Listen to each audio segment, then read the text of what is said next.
Back to Creighton here real quick. So, big picture. I talked about Stephen Ashworth earlier and how, it's very clear he is a decidedly different player than he was at the beginning of the season. I think he's, for the reasons I said, he's defending like a dude, and I really think the offense is coming. But what they had to, think about where Creighton was just a couple weeks ago, where they had to take him out defensively. Like they did to Tominaga last night in Lincoln, like they had to take him out defensively, and they had to use the Farabello closing lineup. And he was a liability on the defensive side. And now, Max said it last night a couple different times. They have a difficult time taking him off the floor, just period, in general now. So, his evolution has been a big part of this. But it leads us to the bigger picture with the Blue Jays. I mentioned earlier, I think they're ceiling with this emergence from him, and now you're getting, more consistent play from, I think, the others too. The teams kind of come together. It's got me rethinking their ceiling a little bit. And so let me ask you, Josh, and our listeners as well. What is their ceiling? We do the thing every year where we check the boxes on the metrics, right? Top 20 offense and defense. They took a big jump last night offensively. They had a good offensive night. They're number 33 in offense or number 13 in adjusted defense. They're going to be a top. I can guarantee you with almost complete certainty they're going to be a top 15 defense adjusted efficiency in the country, probably top 10.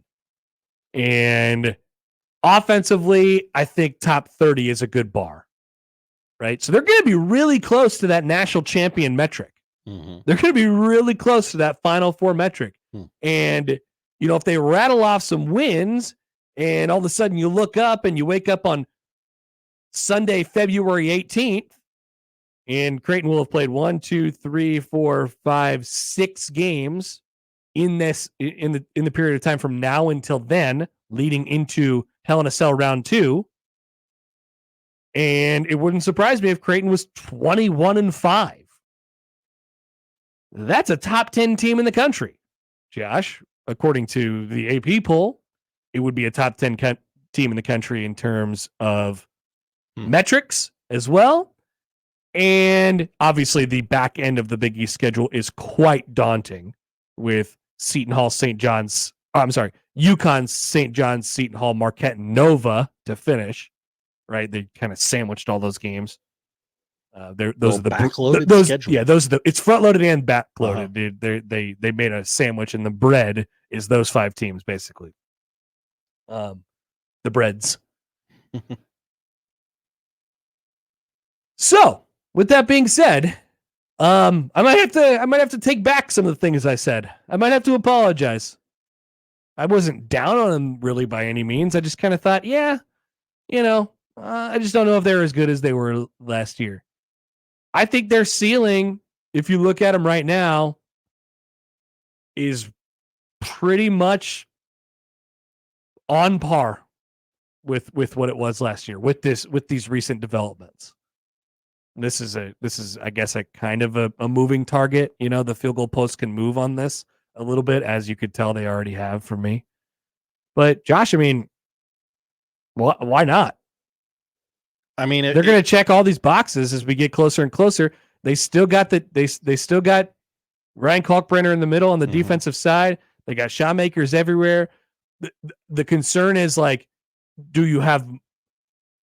is it Trey plus Baylor who are guys who are creating, or is it just Trey, or is it just Baylor on like any given night? But at their best, if we're talking about ceiling, at their best, I think they could go toe-to-toe with pretty much anybody. They'll have to prove that against UConn in a month. But I wouldn't be surprised if Creighton won that game at home. So, we're a long way off from that at this point. You definitely need a better showing against UConn than last time.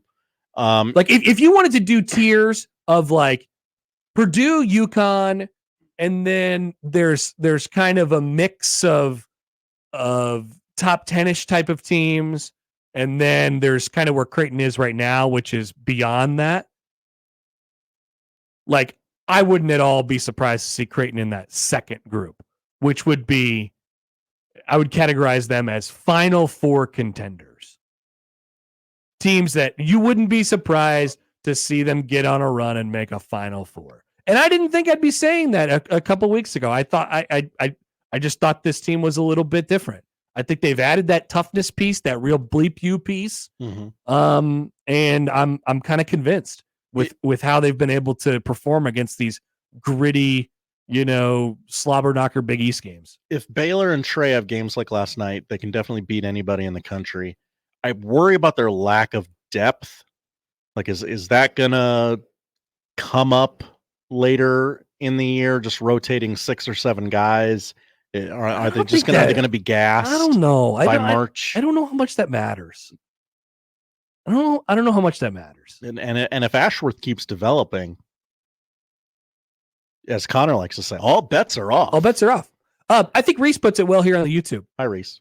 He says this team's ceiling is Final Four / Natty, but its floor is losing first and second round. Oh, totally agree with that. We've seen them go cold and just can't do anything. That's a good way to put it. So maybe their ceiling is higher than I thought it was, but their floor is the same.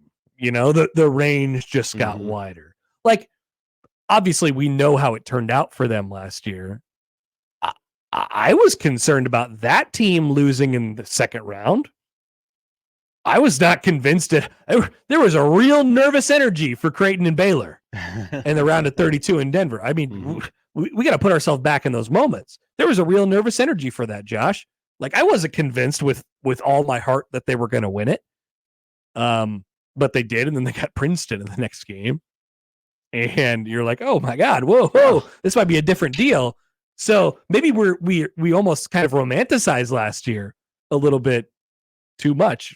After all, it is about matchups, Josh. Entirely possible. It is about matchups in the tournament, but maybe we romanticized last year a little bit.